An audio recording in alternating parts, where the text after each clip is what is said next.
सिया राम जय जय राम सिया राम, राम सिया राम जय जय राम।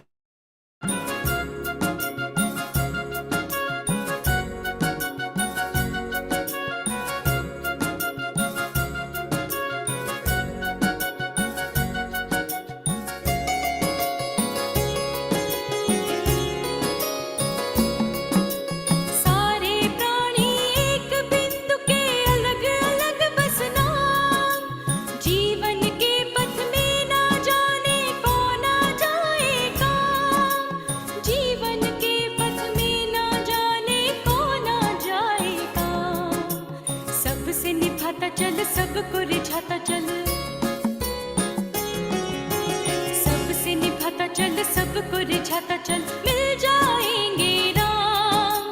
राम नाम का अलख जगाता चल, मिल जाएंगे राम। राम धुन गाता चल, राम धुन गाता चल, राम धुन गाता चल, राम धुन गाता चल। राम सिया राम जय जय राम सिया राम।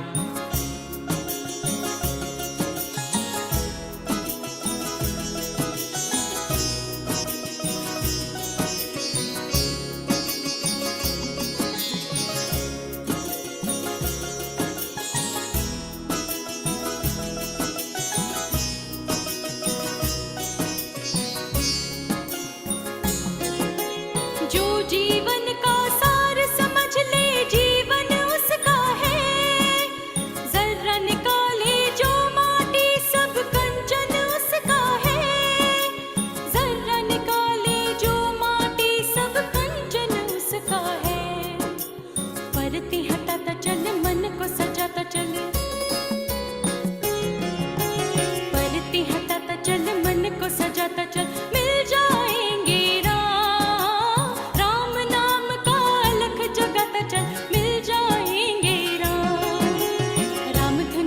चल, राम धुन गाता चल, मिल जाएंगे राम।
सहना भवतु, सहनौ भुनक्तु, सह वीर्यं करवावहै, तेजस्विनावधीतमस्तु मा विद्विषावहै। ॐ शान्ति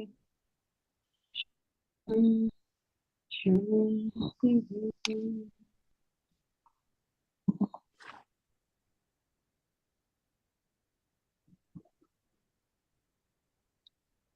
Together we'll chant Bhagavad Gita, chapter 14, verses 11 to 20.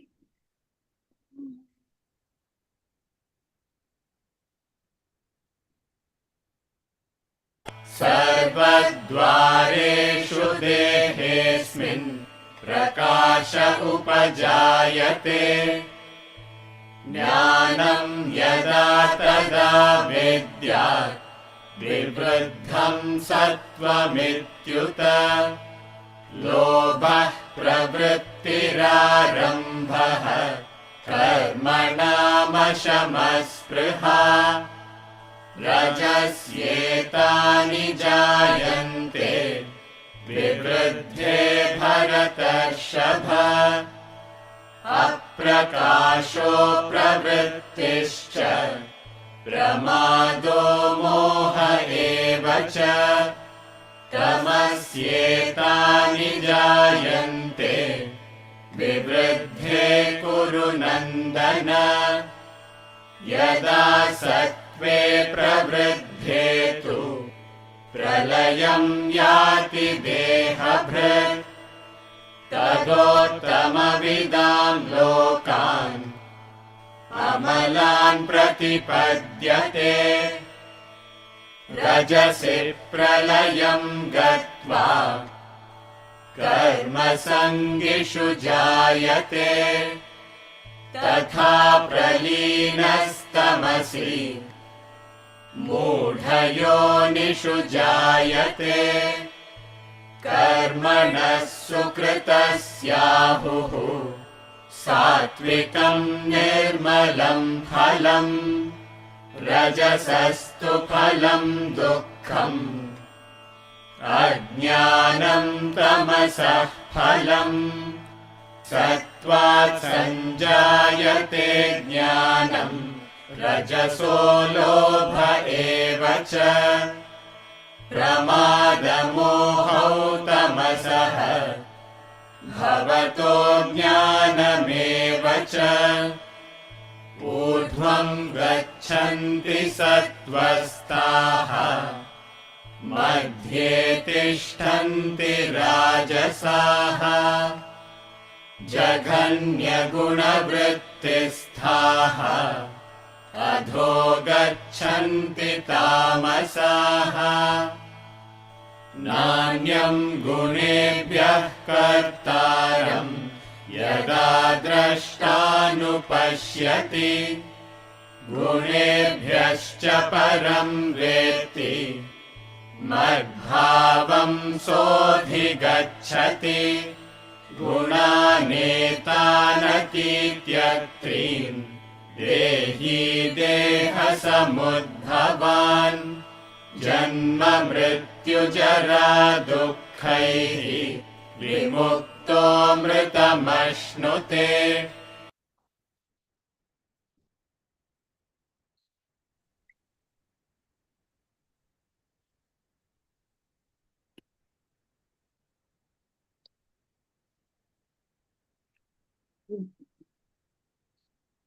Deepraj, it's okay now? Yes, it's fine now. But how did you know? Oh, it was showing Janki Santok's bandwidth is low. And it was lagging, your video was lagging. Oh, okay. All right, thank you. I got our IT personnel to look into it. All right, so where were we? We were discussing about how, firstly, sattva is knowledge streams forth from all the gates of the body. That means knowledge is knowledge only when it is demonstrated in action, perception, emotion, and thought. If it is just a theoretical knowledge which never is demonstrated in any way, it is not considered knowledge. Then in the case of rajas, all this running around and greed and feeling I am doing so much and all of this, these are all characteristics that predominate when rajas is there. What happens when tamas is there? There is darkness. The original and primary darkness is Ignorance of self.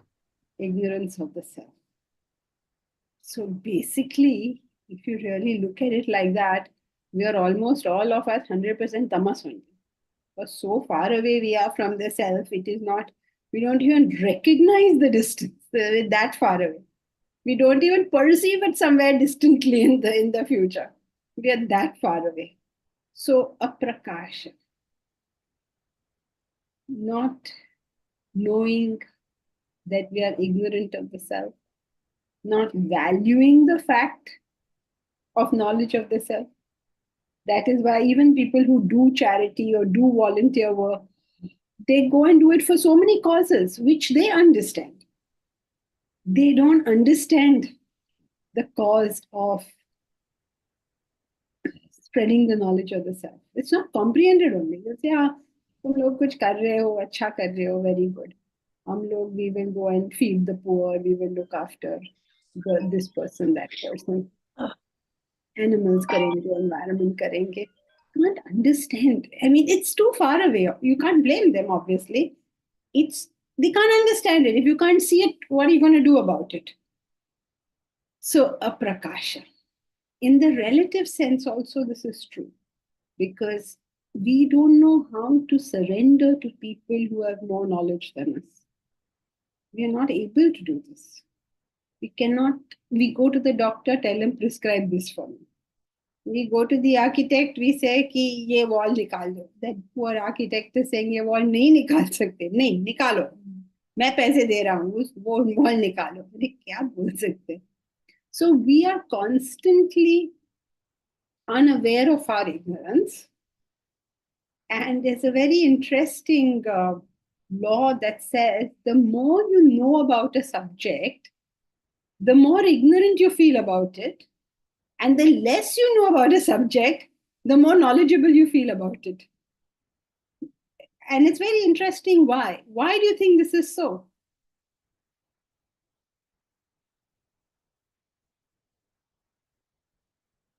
Yes, that's right. The Dunning-Kruger effect, correct. But why do you think it is so? Because when you don't know about something, you don't know what you don't know. The very ability to know that you don't know comes from knowing. Suppose I'm tone deaf, which I am. I think I'm a great singer. But the better I sing, the more I will realize, oh, ye to completely besura tha. But the person who doesn't understand besura, he is singing merrily. The others are finding it difficult. He is finding it wonderful. So, there's a saying in the English language, gosh, it's amazing how much you need to know that you know nothing. So much you'll have to learn just to learn that you don't know anything. So it's very interesting that the very ability to know your ignorance comes from knowing the subject. So we think we are also knowledgeable, but Newton thinks that he's just a child collecting pretty seashells on the shore, while the whole ocean of knowledge stands all undiscovered before him. That's what he feels. The more your knowledge, the more your perception of that ignorance. How difficult it is. So when we are ignorant, we not only don't know, we are very happy to go and advise people who know. So, aprakasha, apravritti. Apravritti is inertness. Inertness should not be understood only as physical inertness, but mental and intellectual inertness. Mental inertness is when you ought to be feeling and you're not feeling. There are two wars going on and we feel nothing. This is mental inertness. The climate is going for a full toss, we feel nothing. This is inertness. People around us suffer, we feel nothing. This is inertness, apravritti, at the mental level. At the intellectual level, it is having no mission, no purpose, no goal in life.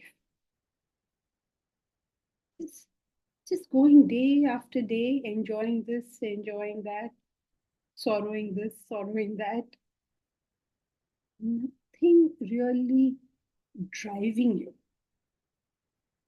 How do you know whether something is really driving me? Is when I'm choosing to take up an action, what do I choose it based on? Do I choose it based on what I'm comfortable with? Or do I choose it based on, oh, I need to do this for that? Very, very rarely. You'll always hear. Even people who are noble people who are doing so much work for Vedanta, you will always hear this. Oh, I'm not comfortable doing this. Never mind whether it has to be done or not. Let the trust go up or go down. Let the university go up or go down. I am not comfortable doing it. So, this attitude of ours comes under inertness. That there is no clear goal, no clear purpose, no definite place you're getting to. Heedlessness, when we do not do what are our obligatory duties, when we are not concerned about the results of our actions, you get carried away at something. Like now we want to build the university, right? So from the very beginning, it has to be sustainable. We can't say, no, no, no, no, we'll build it and then we'll worry about carbon afterwards. No, from the beginning. If we think climate is important, then this from the beginning, the university has to be like that. So before construction, we are doing sustainability. So people will say, what are you doing sustainability? You have nothing to sustain so far. But still, sustainability first. Trees first. Because we have cut trees. I mean, we have not physically cut trees, but for every house we have built, every road we have gone on, every plane trip we have taken, we have affected the environment. In our name, trees have been cut. So the first thing we have to do is plant our trees. So we are planting 1,000 trees, of which I think we have planted now 800. Step by step, we will go. So heedless, you're starting a project, you're starting doing something, and you're not thinking what are its consequences to you, to others, to the environment, not thinking at all. Just, I like it, I'm doing it. That innocence, that kind of heedlessness. When we gossip, when we speak ill of others, when we think ill of others, we don't realize the consequence to ourselves and to them. So, all heedless activity. Yes, Bharat? Chankiji, on the point of mental inertness, so one tends to feel for a lot of things, but one realizes that there's very little that one can do. So there's a sort of mental resignation which comes to that. So how do you deal with that then? For those of us who are involved in this work, it's not mental resignation. It is realizing that you're doing all you can. We are not giving up. We are still trying, right? When we start doing the yagna, when we start doing the university, when we carry on with the classes, when we push at our limits, trying to do as much as we can on what we believe to be a solution, rightly or wrongly. We may be wrong in our belief that it's a solution, but we believe this is the solution. And we're doing all we can. So it's not mental resignation. It is the recognition of the sorrows and taking all the steps you need to do, not only to solve these sorrows, but to prevent future ones. Just imagine if people learned Vedanta, what amount of troubles they will avoid. We don't need to solve problems, we can prevent problems. So it's not a mental resignation, I give up. It is, no, I've not given up. I'm doing all I can. I mean, I physically cannot do any more. So it's not mental resignation. It is knowing that I'm doing all I can. Maybe this person will benefit from my work, or maybe this person won't benefit from my work, but I can only dig a well. If someone chooses not to take water from it, there's little I can do about that. We can make lakes. We can do marketing programs to make people come to our lake. But that's it, right? We organize the yagna. Now nobody comes and main kya karu? If you can think of a better way of handling the problem, then please do think of a better way. But how is it? It's not resignation. You know that you're doing the most you can. And if you can think of a better way, okay, let's go for it. Let's do the better way. But if you can't, that's that then. It's tough. Thank you. Nothing in this world is easy. Nothing. You have to decide which problem you want. That's about the choice you get. There's no other choice you're going to get in this world. Right? If you decide to get married, you can choose which problem you want. But whoever you marry, there's a problem to begin with. When you take up a career, you can choose which problem you want, but all of them will have a problem. If you try exercise, every form of exercise gives you some kind of trouble, but you can choose which kind of trouble you want. Bharat is into what is this? What do you call it nowadays? Every day they change the names for things, so it's so difficult to know. Bodybuilding, what is it Mm, called? Weightlifting, bodybuilding, Yeah, bodybuilding. bodybuilding. Bharat is into bodybuilding. And so he does a very good job of it, and anybody looking at him knows. In fact, if anyone troubles us, we tell them we will send Bharat to you. Then they all behave themselves. But on Sunday, you can't ask Bharat to walk anywhere. So he's chosen his problem. What is his problem? Saturday he has to do legs, Sunday he cannot move. This is a problem he has chosen for himself. So Bharat, everything has a problem. You just get to choose which problem you want. Okay? Indeed. Thank you. Deep Raj. If you don't decide, the world will decide for you. Correct, Deep Raj. If you don't choose your problem, somebody else will give you one. Correct. So, heedlessness means not being conscious of consequences. Short term consequences, long term consequences, not being conscious of this. So many people, right? Even in our work, people start so many projects, but they don't think 3 steps ahead. What is going to happen? What are the contingencies? Nothing. Now I'm excited to do this. I start doing it. 5 days later, I'm no longer excited to do it. Now I do something else. So this all comes under heedlessness. But the most important heedlessness of them all is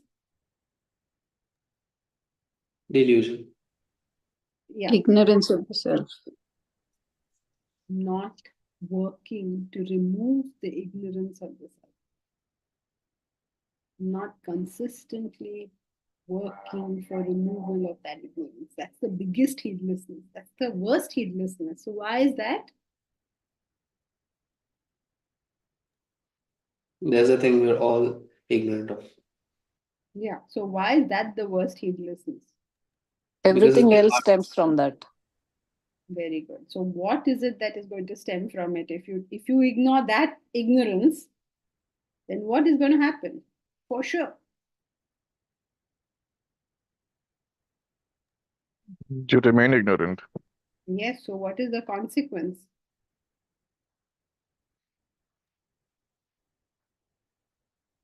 Constant agitation.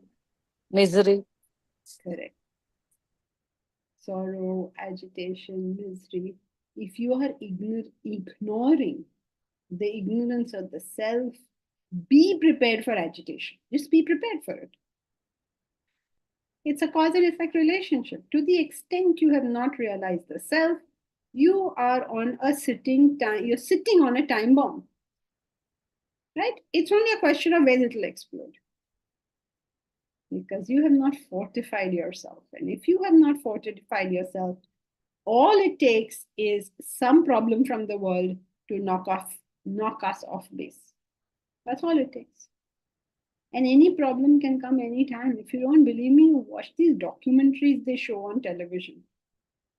They'll have some documentary about, tsunami hit and what happened to those people. Or, like climate change has done what to people's occupations. So many things they keep showing you on television or on Netflix, or God knows what those things come on. But there is all this stuff. And we are just sitting pretty कि हमारे साथ ये नहीं हुआ. Do you have any guarantee कि कल हमारे साथ ये नहीं होगा? You see all this on this Russian TV and all. They will show what is happening on the Gaza Strip, how those people are suffering. You see all that stuff. All little children and all, they're being wounded in war. And we are sitting pretty कि हमारे साथ ये नहीं होगा. How do you know? अगर ये हमारे साथ हुआ, remember the only thing that will give you the strength or the resilience to get through it is the extent to which you have uncovered the self. Every other thing gives you no guarantees. This is the only thing that will give you a guarantee. Money back guarantee. If you have uncovered the self, you will manage yourself no matter what happens. And if you have not uncovered the self, you have a certain elasticity. You manage up to a point. So that is the greatest heedlessness, that we do not spend at least some time every single day on our sadhana. That's the greatest heedlessness. Unconcerned about consequences. That you keep things dirty, unconcerned about consequences. You perform selfish actions, unconcerned about consequences. So many forms of heedlessness, but the worst form of heedlessness is not recognizing the ignorance. And then delusion. Delusion is, I don't know which of these are the worst, but delusion is a terrible, terrible thing, because delusion makes you see ulta.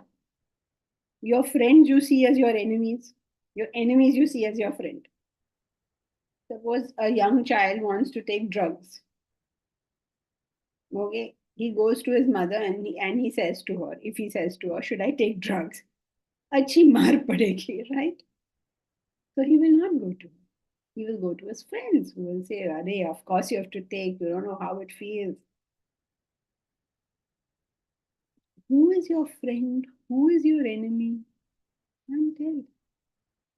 What is good for us? What is bad for us? We can't tell.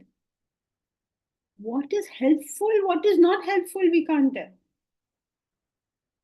Some people are suffering from sorrow and misery, and sometimes we go on and on helping them, not recognizing that we are participant in their sorrow. We are pulling them down. Sometimes you have to take a step back from someone suffering and leave them alone so that they stand on their own feet. Hundreds and hundreds of things where our discrimination fails. How can we be of help to anyone? Just recently, we have a boy who works here with us. His father passed away. So he's gone home and he's kept badli for us. And he has gone home. He's a part-time worker here and he has gone home. He's been home for 6 months. I hope you understand what this means. These boys don't have any staff at home. They don't get 6 months paid leave. I don't know if anyone gets 6 months paid leave. 6 months he's at home. Do you realize what that means?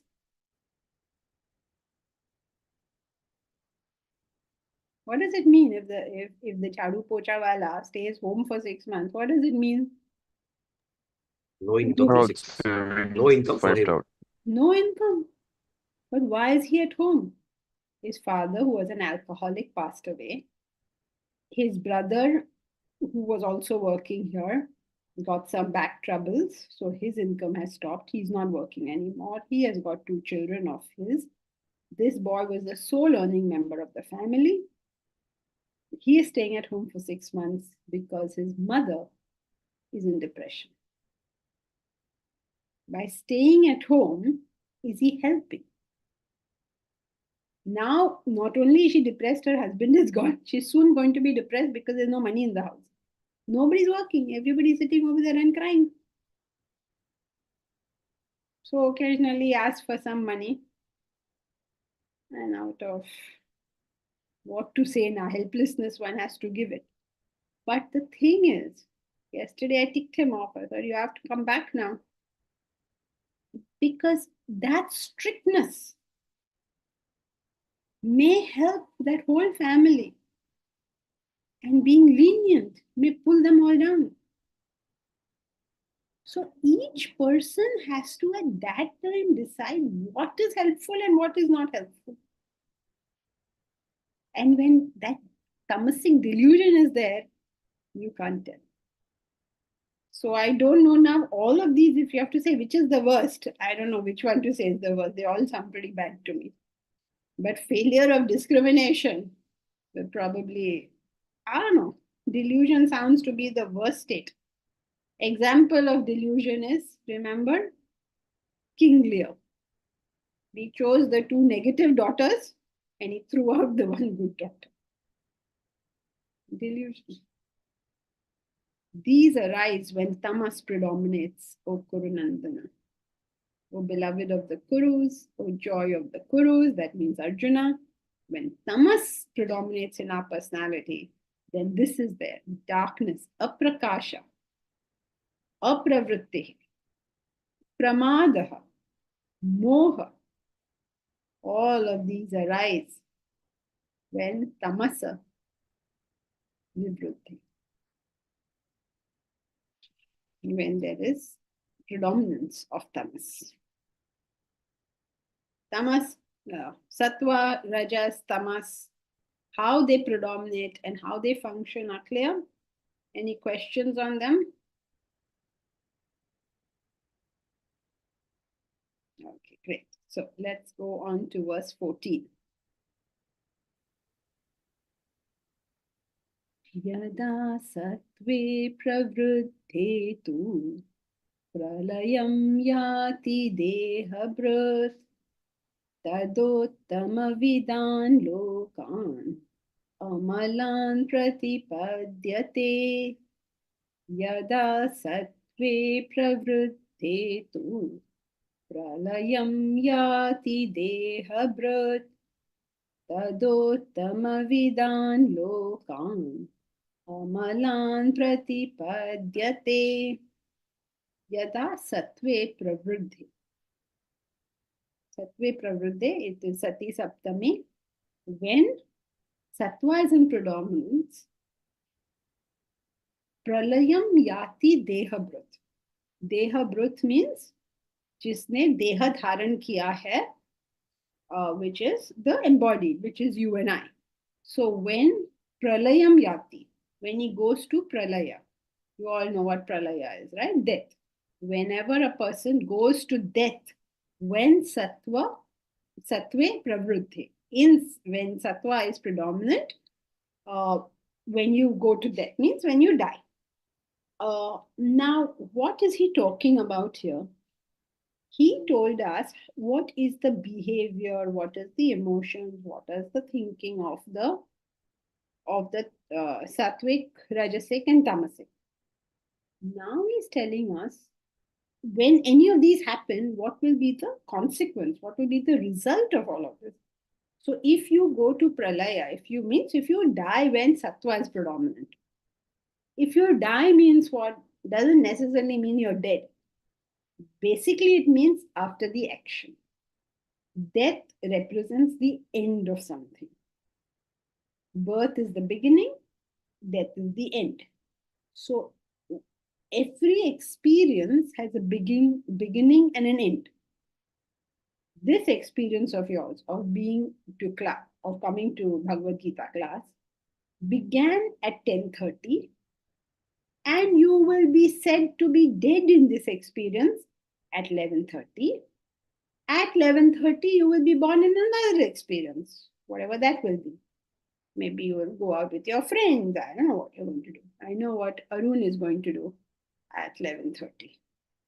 I know what he's going to do because we have a meeting after that. So we are going to get prepared for our meeting coming up. So I know what some of you will be doing. I know what Jayashree will be doing. No, she will not be attending the meeting. She will find other ways of keeping herself busy with Vedanta. She has many proposals she has to read and study and understand. So each one is going to finish, be dead in the class, and be born in their next experience. So beginning and end. So when you go to pralaya means when you die, means the experience ends. You did something sattvic, either in your whole life or in that particular time, then what happens? Tada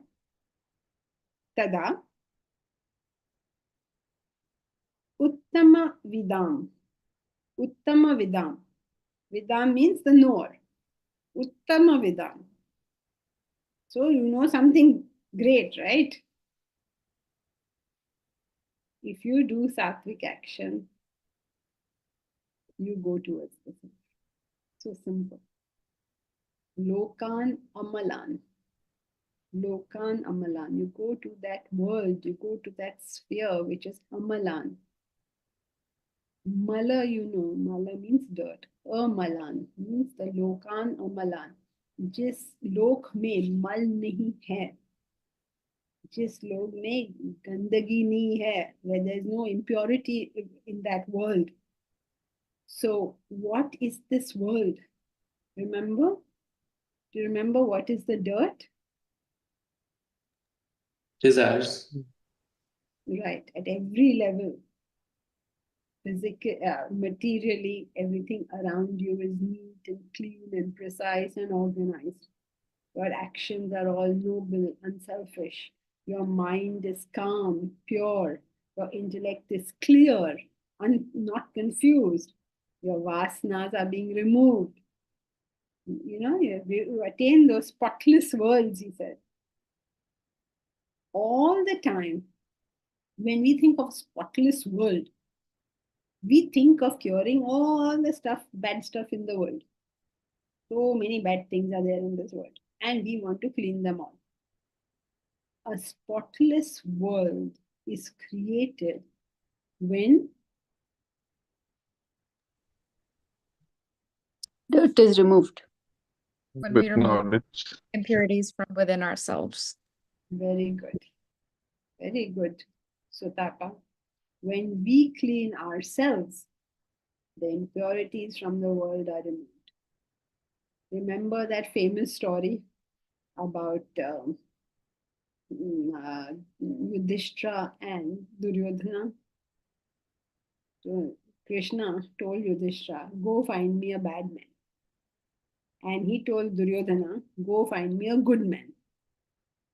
And both went out at the same time looking for them. They probably crossed each other also. And both came back and said, sorry, Krishna, you gave me one job, I couldn't do it.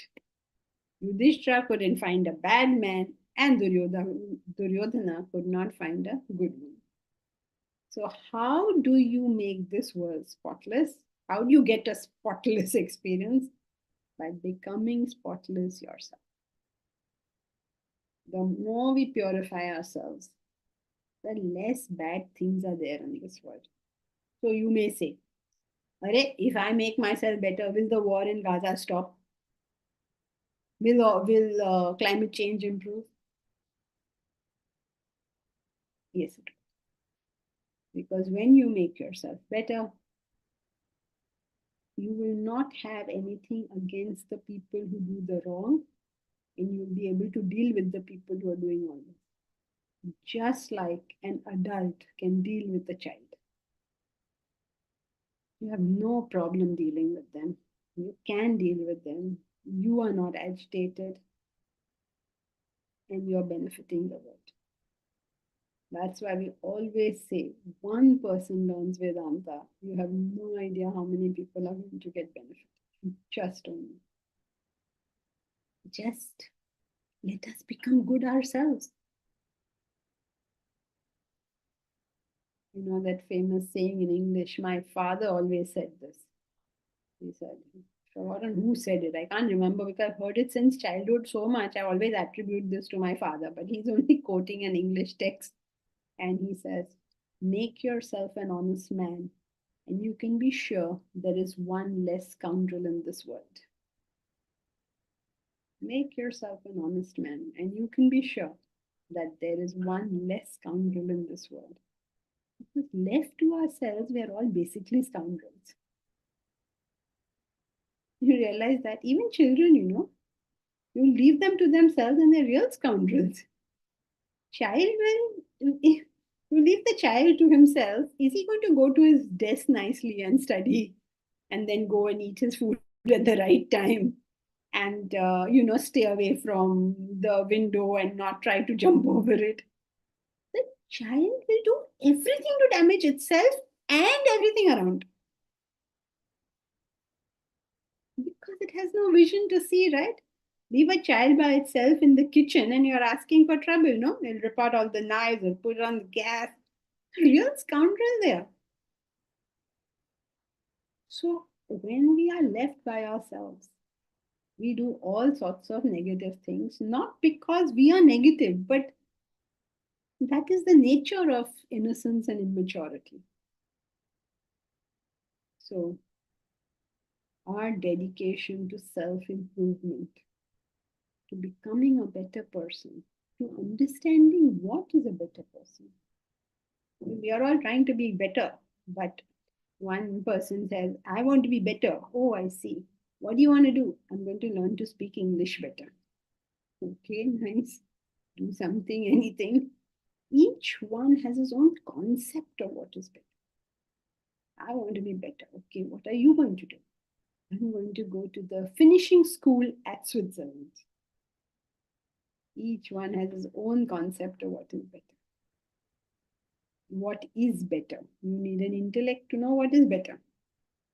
So when you do the sattvic action, the personality purifies. And when the personality purifies, he attains to the spotless worlds of the knowers of the Supreme. So when you know that supreme truth, or you are close to that supreme truth, the quality of life is completely different. When the embodied being indeed meets death in the predominance of sattva, then he attains to the spotless worlds of the knowers of the Supreme. Means you are better, your world is better. How is your world better? Can you tell me when you get better, how your world gets better? Because an experience is both the subject and the object. And since the subject is being purified, obviously the experience is being purified. The world. That is your first point. Now, second point, that the world actually is better. Because you become objective, your discrimination works, and as a result, all your actions are successful, and that brings about a positive change in the world. Very. Anything else?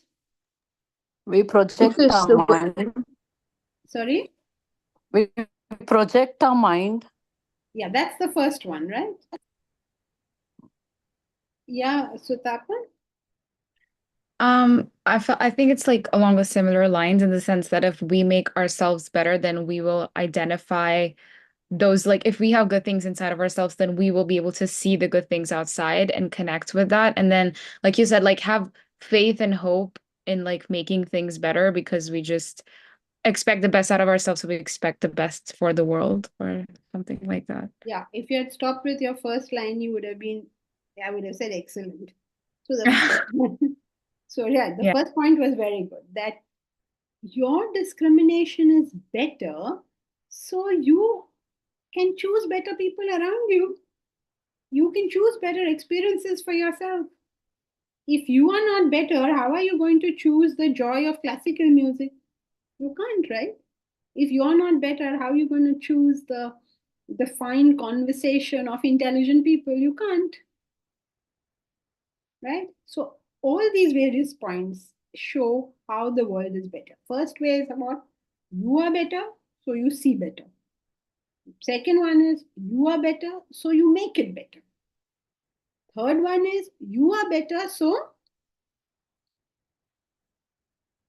what happened?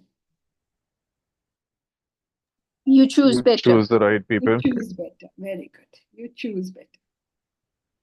Excellent. Chankiji, also a point that the scoundrels around the world know that you can't be messed with. So Okay. you are that much better. Yes, correct. The people who are negative, they run away from you. They feel that, no, let's find a easier target.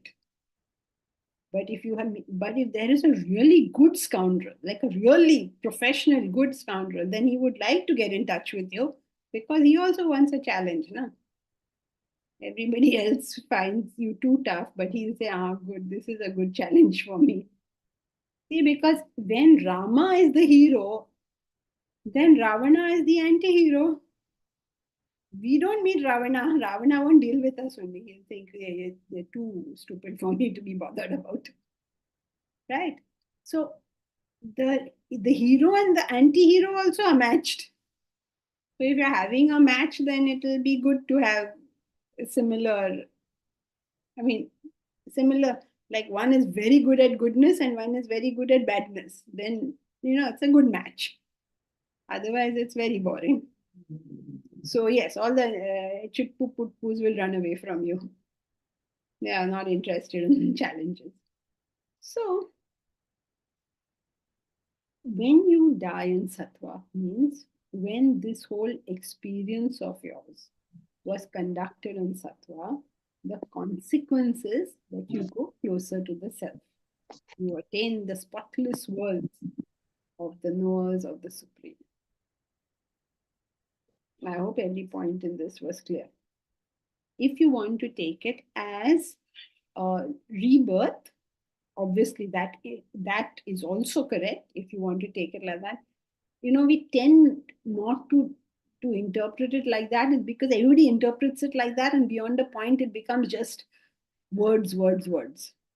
So that is also true, that when you die, the only thing you're going to take with you is actual good. Yes. Knowledge. Okay, you need to finish that. Desires. Yes, Your vasanas. your vasanas, correct. Either you can say knowledge of the self or you can say vasanas, meaning ignorance of the self or knowledge of the self. Either way. Very good. So the only thing you're going to take with you are your vasanas. Now, if you're a sattvic person, you will take few vasanas. If you're a rajasic person, you're going to take a lot of vasanas. So each person is going to have a carryover. That is why some people are born more sattvic or more rajasic or more tamasic, whatever. So it is also true for actual birth and death. But now we need not get into a discussion of whether there is rebirth or no rebirth. You can decide for yourself. The truth of this will hold true for every experience in life, not just birth and death. It is including birth and death. It is not restricted to birth and death.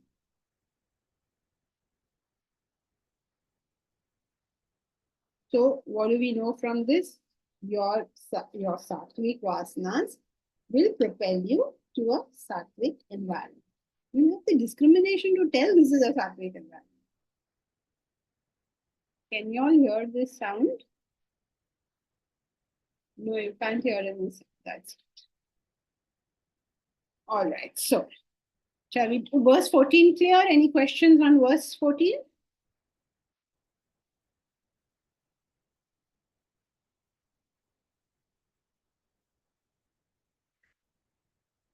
Obviously, you realize, not mentioned so far, but clear, obviously, that in a sattvic environment, you will be encouraged in sattva.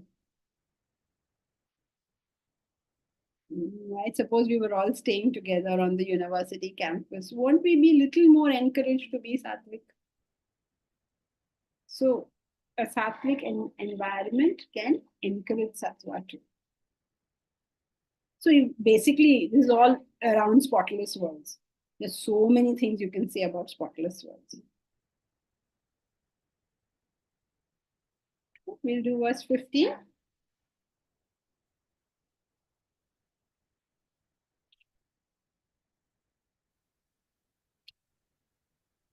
Rajasi pralayam gatva karma sangishu jayate tatha pralinastamasī मूढयोनिषु जायते रजसि प्रलयं गत्वा कर्मसङ्गिषु जायते तथा प्रलीनस्तमसि मूढयोनिषु जायते Rajasi pralayam gatva. In Rajas, pralayam gatva, having gone to pralayam, having gone to the end. Rajasi, in Rajas, karma sangishu jayati.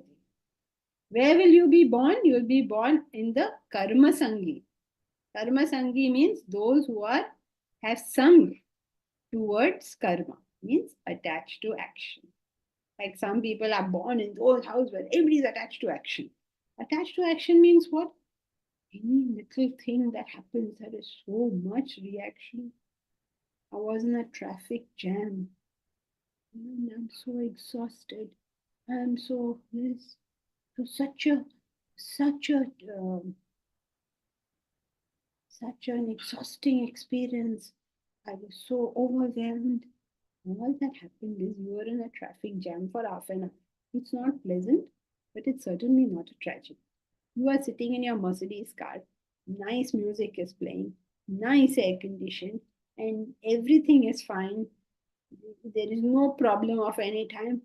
Oh my God, I was in a traffic jam.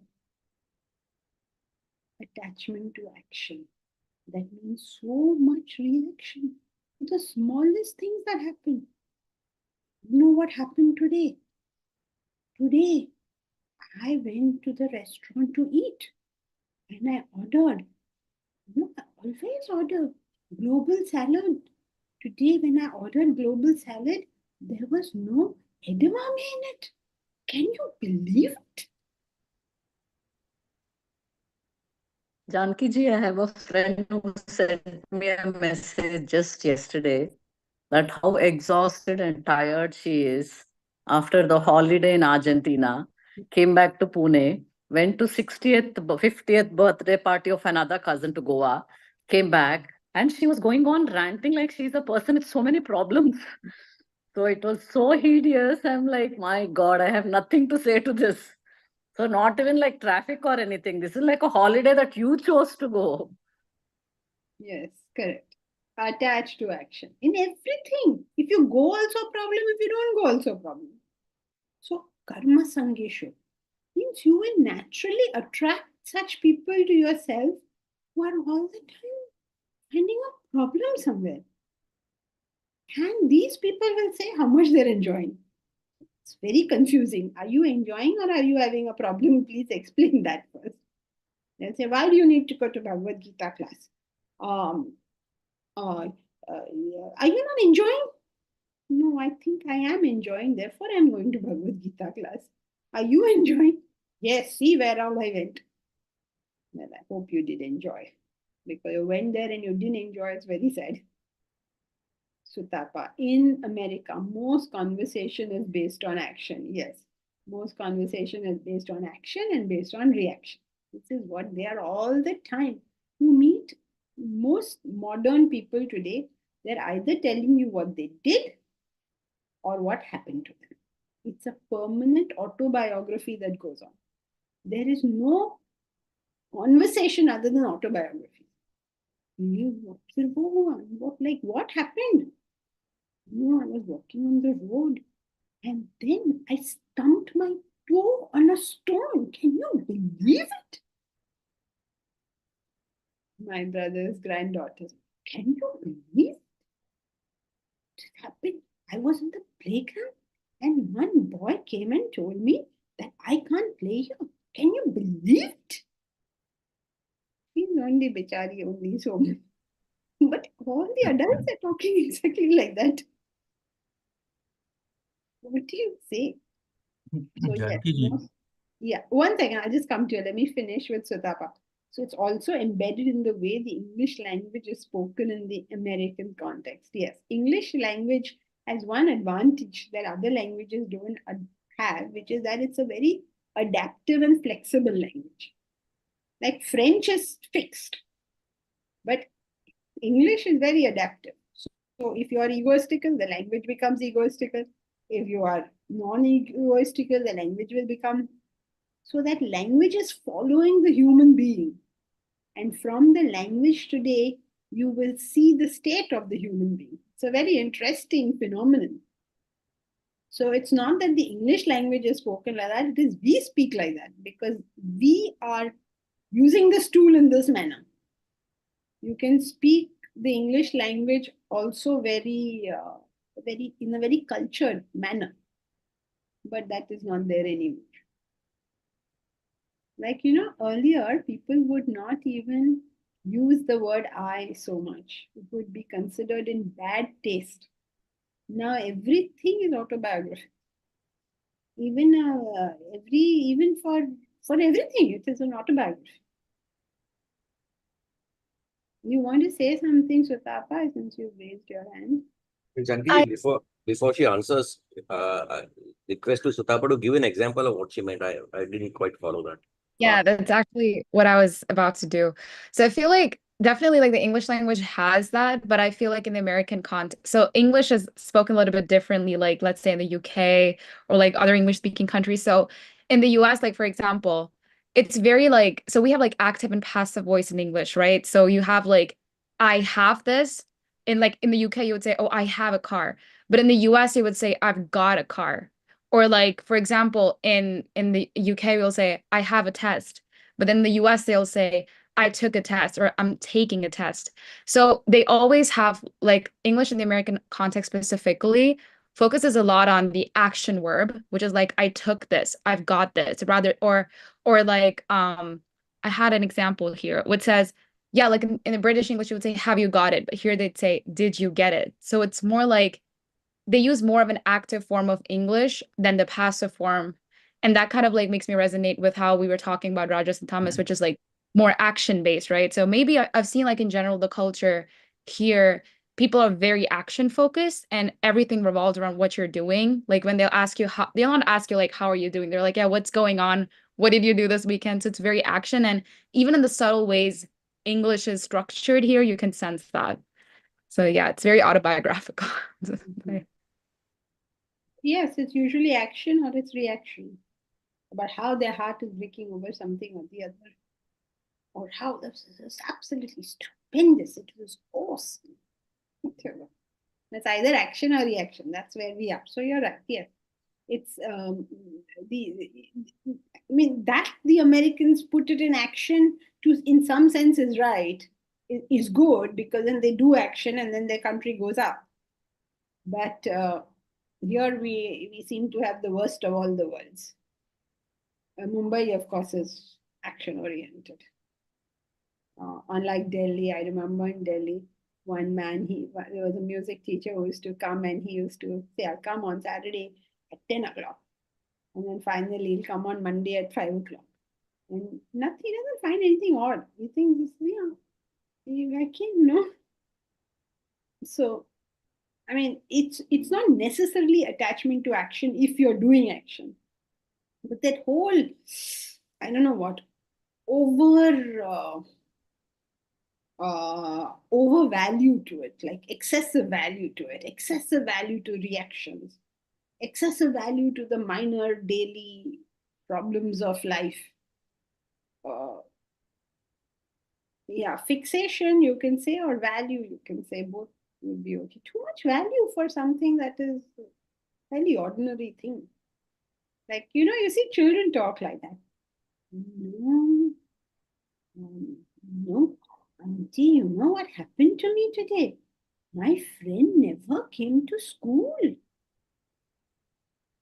Okay, why didn't your friend come to school? I don't know. Like everything is so, There's a lot of reaction to it. Yes, Arun, you were saying something? Yeah, yeah, I think just as perspective, while scriptures encourage us to act, Bhagavad Gita is all about action in Karma Yoga. I guess somewhere, and we start with good intentions, with a goal in mind, etc., etc. I guess somewhere along the line, we become attached to it. I think that's where the problem begins. Yes. Attached to action. And we forget the goal, and the goal starts fading away, and the action becomes the goal, so to speak. And it's the attachment to the action which starts creating trouble. Yes. And that's where we go wrong and we get agitated. And then we want a break. And even the action gets affected. And the productivity comes down and the stress starts. So it's the attachment part, I think, that creates the problem. Not action per se. In fact, action is important. Yes. If you don't act, That's why the word is karma sangisho. karma sangesha. Those who have karma sanga, for those who have attachment to action. Yes, correct. And we don't realize when it happens. It just happens unconsciously. So what he's saying is, if you become like this, if you do rajasic action, you will automatically be with people who are doing rajasic action.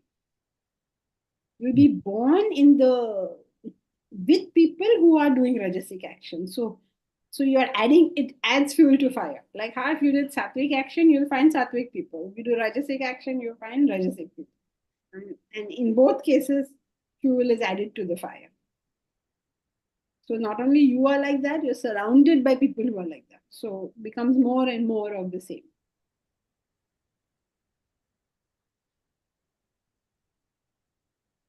So how do you step back? It's important to sort of realize this and step back and correct yourself. So how does one do this? And practically I've seen it happens to hundreds of people. And it's all action, working, running, rushing. Kaam pe jana. And the day I'm not working, I am so unhappy and I have withdrawal symptoms. And it's the attachment. Because why should you have withdrawal symptoms if you're not working on that list? Yes. So what do? You do your sadhana, but nobody wants that. You can't give a solution when no one's looking for it. The Rajasik are not looking for a solution. Yeah. They think this is the right way. You can't give a solution because there's no problem according to them. Mahesh, you had raised your hand. Yeah, I just want to make an observation to what Sutava said. I mean, the philosophy of pragmatism, for which the US is known for, it arose in the United States, and that kind of, pragmatism is practical action. It's based only on action. So it's interesting that her observation was quite spot on. Bharat? Have an announcement, Janki-ji. Yeah. Hari Om, everyone. Quick reminder, from Wednesday to Sunday, 27 to 1st December, we'll be having the Bhagavad Gita lecture series. Another appeal to join us as participants or as volunteers. And also note that there won't be any classes in the coming week. Thank you. If you are in Mumbai, do come and join us. Hari Om. Hari Om, Janki ji. Thank you. Hari Om Janki ma'am, thank you. Hari Om, Janki ji. Thank you so much. Thank you, Janki ji. Thank you.